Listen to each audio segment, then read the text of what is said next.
On May 17, 1902, a Greek archaeologist noticed precision gear wheels embedded in an ancient artifact of corroded bronze and wood.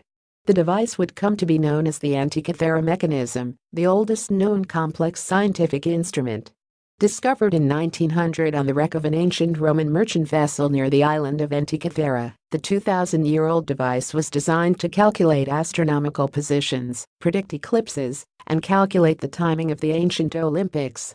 It is now regarded as the world's first mechanical computer. Enclosed in a wooden box roughly 30 centimeters tall and 20 centimeters wide, the mechanism contained more than 30 bronze gear wheels crafted with the precision and complexity of a modern clock.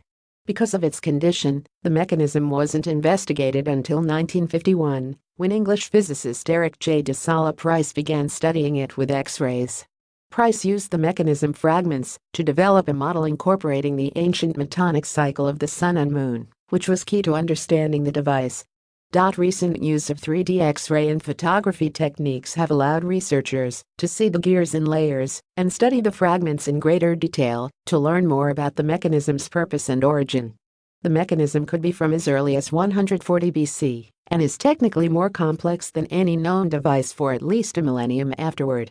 Months inscribed on the dials were identified as Corinthian, meaning it is likely from northwestern Greece or Syracuse in Sicily. Syracuse was also the home of Archimedes, a renowned ancient scientist and mathematician who later built similar devices. The mechanism featured front and back output dials that predicted lunar and solar eclipses on the basis of Babylonian arithmetic progression cycles. Included were dials using the metonic cycle, a Saros eclipse prediction dial, and a dial that followed the 4-year cycle of the Olympiad and its associated Panhellenic Games. The creators of the Antikythera mechanism took theories about how astronomical bodies move and made a machine that would calculate them, which was a revolutionary idea. It is still being studied and is now at the National Archaeological Museum in Athens.